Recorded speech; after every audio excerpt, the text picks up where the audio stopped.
오늘 본문은 고린도후서 1장 23절로 2장 17절까지 말씀입니다.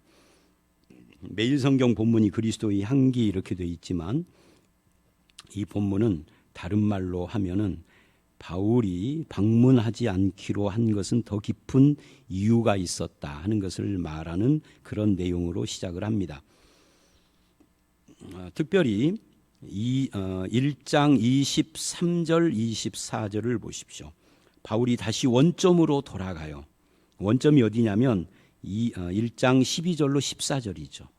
고린도에 가는 것을 왜 그만두었는가 하는 문제예요. 고린도 성도들이 이미 믿음 위에 서 있기 때문에 안 갔다라고 좀 긍정적인 이야기를 하고 있는 겁니다. 왜냐하면 바울은 그들을 돕는 자가 되기를 원했어요. 그래서 24절에 오직 너희 기쁨을 돕는 자가 되게 하려 함이라. 그러니까 너희를 주관하려고 내가 가려고 한 것이 아니라 도움, 헬퍼로 가려고 했다. 이는 왜 그러느냐 하면 너희가 믿음에 이미 서 있기 때문에 라고 말하고 있는 거죠. 굳이 고린도에까지 가서 자기 권위를 세우거나 세력을 확장하거나 또는 체면치레, 인사치레를 할 필요가 없었기 때문에 바울은 욕을 먹었어도 안 간 거예요. 그는 헬퍼이기 때문에, 돕는 자이기 때문에. 이게 이제 고린도 교회에 안 간 이유예요. 그것이 너희를 아끼려 함이다라고 표현을 합니다. 23절 끝에. 가지 않은 것이 너희를 아끼려 하는 것이다. 자, 그래서 우리는 23, 4절을 가지고 오늘 나의 일정 중에 나의 권위 유지나 체면 또는 인사치레용으로 또는 나의 세력을 확장하기 위한 것으로 짜여진 만남이나 말이나 일정은 없는가? 우리 한번 그거 생각을 해봐야 될 필요가 있습니다. 그것이 과연 신자로서 옳은 태도일까? 내가 오늘 누구와 약속을 하는데 그것이 교회 안에서나 또는 사회 직장 안에서 나의 세력 확장, 나의 체면 권위를 유지하는 것이라면 그리스도인으로 내려놔야 합니다. 그냥 순수하게 만나서 식사하는 것은 상관이 없겠죠. 특히 머리가 되고 꼬리가 되지 않는 축복관을 못 버리고 돕는 자의 기쁨을 모르는 거, 이거 우리의 병입니다. 여러분, 우리는 항상 누구나 다 100% 리더로 사는 건 아니에요. 여러분, 어떤 단체 조직이든지 리더는 한 명입니다. 나머지는 다 헬퍼들이잖아요. 근데 리더의 영광 못지않게 헬퍼의 영광이 커요. 바나바를 돕는 사람, 바울을 돕는 사람. 바나바는요, 우리 격려에 대한 성경 구에도 나오고 하는데 처음에는 바나바가 주도를 했지만 어느 순간 바울이 주도권을 잡아요. 그래도 끝까지 바울 곁에서 도와요. 또 우리는 바울 하지만 성경 사도행전을 보면 바울과 그 팀으로 그를 돕는 사람들이 있어요. 누군지 몰라, 명단을. 우리가 아는 것은 누가라든지 디모데, 디도, 실라 이 정도지 더 많은 사람들이 있어요.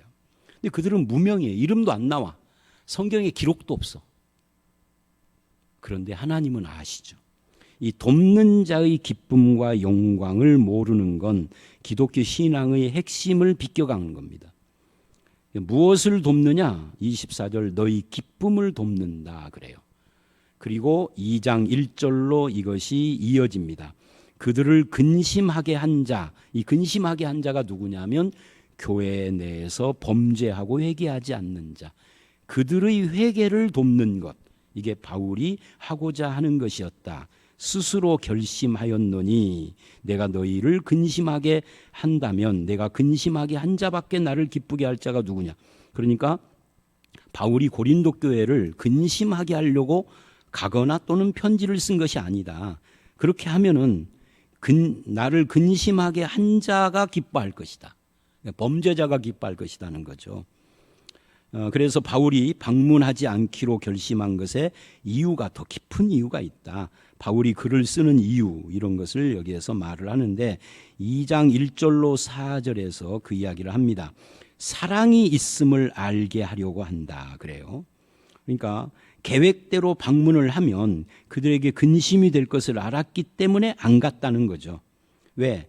바울은 그들의 잘못을 고치기 위하여 방문하려고 했기 때문입니다. 그러나 이제는 방문하지 않기로 했어요. 왜냐하면 교회 내 범죄 문제, 간음, 분열, 성찬 문제, 빈부, 은사 문제 이런 것들을 해결을 하고 있는데 그중에 어떤 부분들이 해결되고 있기 때문이죠. 3절로 4절을 보면 이렇게 결론을 내려요. 이 문단에서 나의 기쁨이 너희 기쁨이다 라고. 내가 이같이 쓴 것은 계속해서 자기가 편지를 쓰는 이유를 계속 말을 합니다. 내가 갈 때 마땅히 나를 기쁘게 할 자로부터 도리어 근심. 그러니까 내가 나를 기쁘게 할 사람이 근심, 회개할 사람은 근심을 않고 회개 안 해도 되는 사람이 근심하게 할까 봐 염려하고 있는 거죠. 또 너희 모두에 대한 나의 기쁨이 너희 모두의 기쁨인 줄 확신하라. 내 기쁨이 너희 기쁨인 것을 내가 믿는다. 그러니까 교회 공동체는 한마디로 서로에게 몸이고 지체다 하는 거죠. 그래서 형제의 회개가 나의 기쁨이 되고 나의 기쁨이 너희의 기쁨이 되는, 이 바울은 이런 마음을 가지고 고린도 전서를 썼고 지금 고린도 후서를 쓰고 있는 것입니다. 그래서 근심을 하게 하려고 아니라 넘치는 사랑이 있음을 알게 하려고 이 편지를 쓰고 있다라고 4절은 말하고 있어요.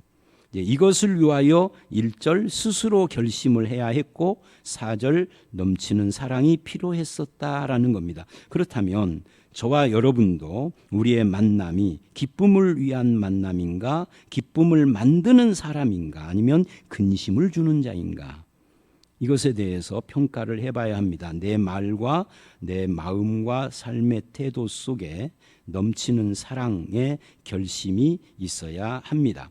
5절로 11절을 바울이 이것을 쓰는 또 다른 이유를 말을 합니다. 그것은 용서예요.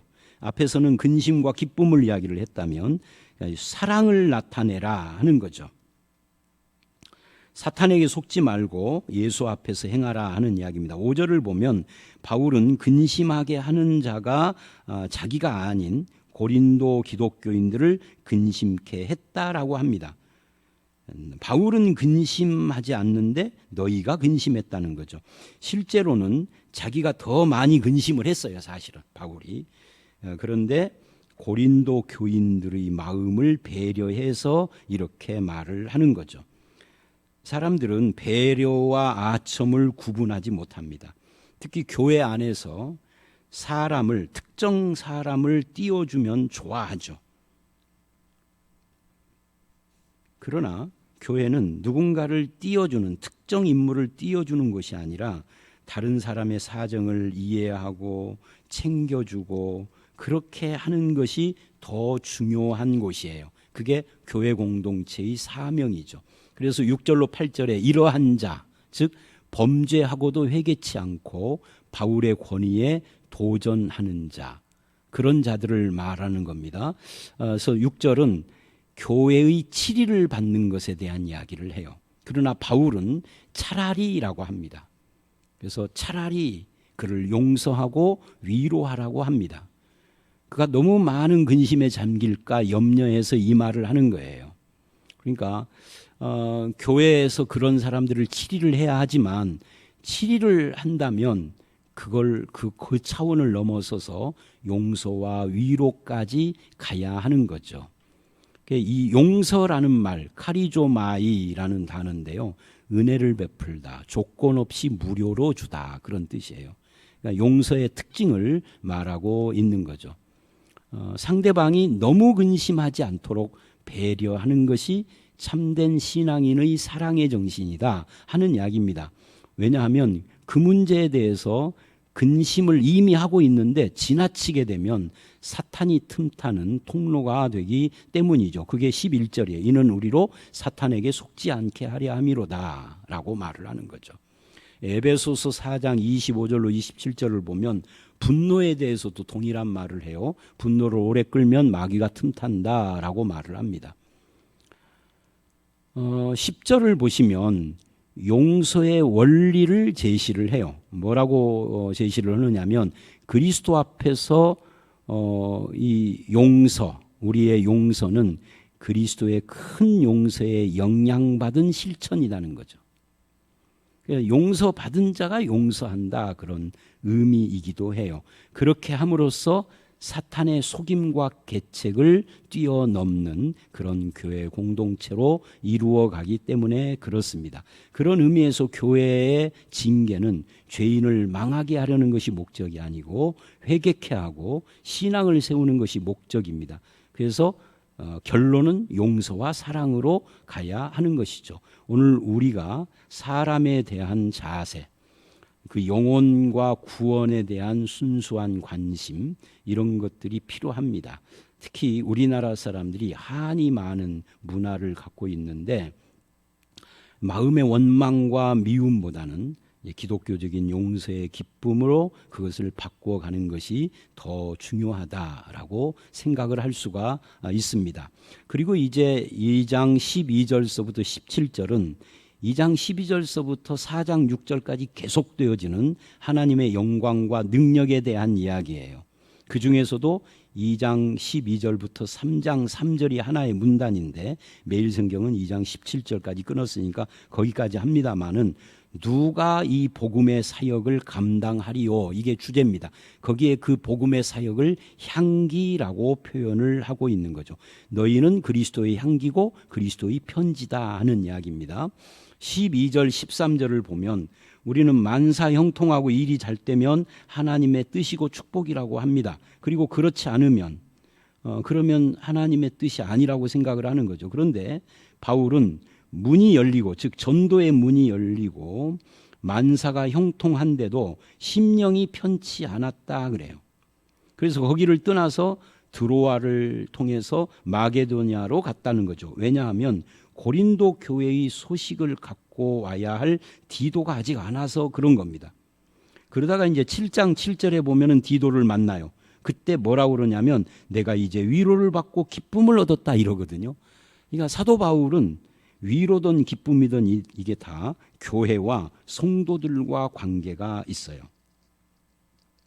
개인적인 축복보다는, 또는 축복의 기회보다는 교회 공동체와 성도들의 평안을 더 귀하게 여기는 마음이 그에게 있었다 하는 거죠. 성도는 각자 흩어져서 뿔뿔이 고통과 고독을 끌어안고 사는 자들이 아니라 함께 모여서 아픔을 나누고 서로 돕고 위로하고 격려하는 모습이, 이게 하나님 앞에 바른 모습입니다. 형제간에 연합하여 동거함이 어찌 그리 선하고 아름다운지요. 이게 시편에서는 말이잖아요. 그거하고 비슷한 그런 내용이라고 할 수가 있습니다. 그러면서 성도는 어떤 존재냐 하는 것을 말하고 있어요. 그게 14절로 17절이죠. 성도는 어떤 존재냐? 냄새, 즉 향기다. 어떤 냄새냐? 그리스도를 아는 냄새다. 그래서 나를 통하여서 예수 그리스도의 냄새가 나와야 하는 거죠. 그런데 이 예수 그리스도의 냄새는 이기는 냄새라고 그럽니다. 그러니까 이게 무슨 말이냐면, 이게 마치 로마 군대가 개선을 할 때 개선 장군과 함께 개선 퍼레이드를 하는 것과 같습니다. 그래서 왕이신 예수 그리스도의 뒤를 따르는 개선군들인 거죠. 그래서 각처에서라는 말을 하죠. 각처에서 복음의 향기가 어느 한 장소가 아니라 어떤 한 환경에 영향을 받는 것이 아니라 어디서든지 복음의 향기가 드러나야 한다라는 이야기를 지금 하고 있는 겁니다. 그런데 더 재미있는 것은 16절이에요. 이 향기가 마냥 좋은 향기만이 아니에요. 이 냄새는 냄새고 향기는 향기인데 어떤 이에게는 사망의 냄새고 어떤 이에게는 생명의 냄새다. 그러니까 예수 그리스도는 한 분인데 예수님이 거치는 반석인 사람, 그리고 내 인생을 세우는 반석인 사람, 이게 둘로 갈리는 것과 똑같은 겁니다. 나는 그리스도의 냄새로 복음의 향기로 분명히 서 있으면 그것이 누군가에게는 생명이 되고 누군가에게는 사명이 된다. 누가 이 일을 감당하리요? 이 복음의 냄새를 누가 감당하리요? 이 사명자가 누구냐라고 말을 하는 겁니다.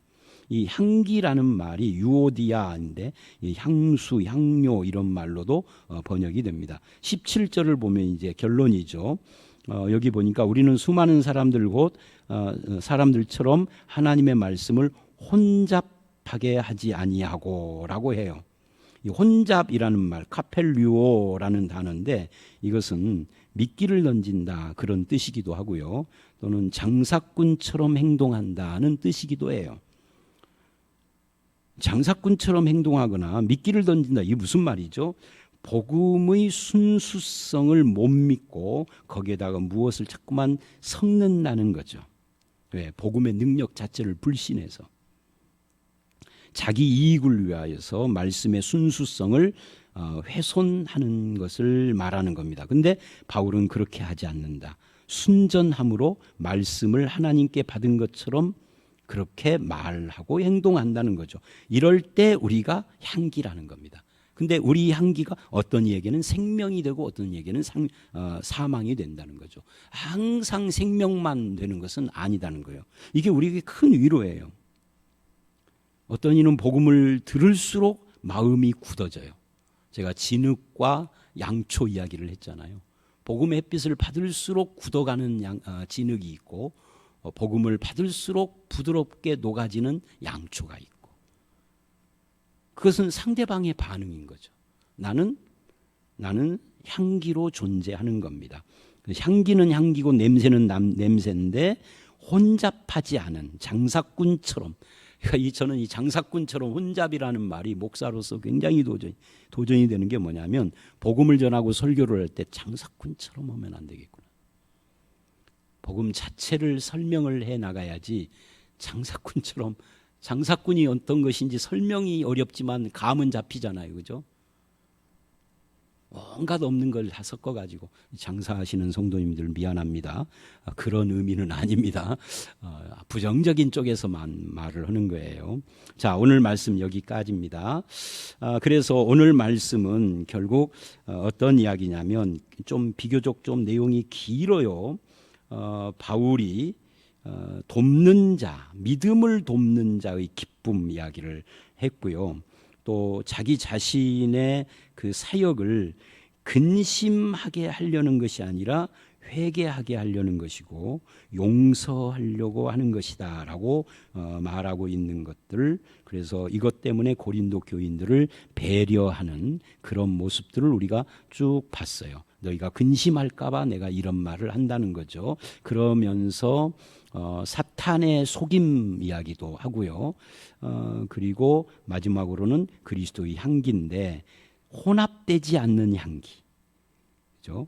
미끼를 던지는 자가 아닌 순수한 그 그리스도의 향기 자체에 대한 이야기를 하면서 생명과 사망으로 열매를 맺는 이야기를 합니다. 이것을 누가 감당할 것인가? 아멘. 제가 그 일을 감당하기를 원합니다 라고 말하는 저와 여러분들이 되시기를 주의 이름으로 축원합니다. 함께 기도하겠습니다. 하나님 아버지, 우리를 세우셔서 누군가의 믿음을 돕기를 원하시는 아버지의 뜻을 알았습니다. 사도 바울의 고백을 통하여서 돕는 자의 기쁨이 우리 속에 있게 하여 주시옵소서. 우리가 누군가를 근심케 하는 것도 그가 회개하고 하나님 앞에서 기쁨이 되게 하려고 하는 것임을 알았습니다. 누군가에 대하여 용서를 하는 것, 하나님의 그리스도의 사랑을 나타내는 것도 누군가를 배려하는 마음에서 해야 된다는 것도 알았습니다. 정죄하기보다 차라리 용서하고 위로하는 것이 더 나음을 또한 배웠습니다. 또 이렇게 함으로써 우리가 그리스도의 향기가 돼서 누군가에게 사망의 열매가 되고 생명의 열매가 될 텐데, 이 순수한 복음의 향기를 누가 감당할 것인가라고 묻는 말씀 앞에 예수를 아는 순수한 그 복음의 냄새로, 향기로 우리의 남은 생애를 살아갈 수 있도록 인도하여 주시옵소서. 예수님 이름으로 기도드려 싸움나이다. 아멘.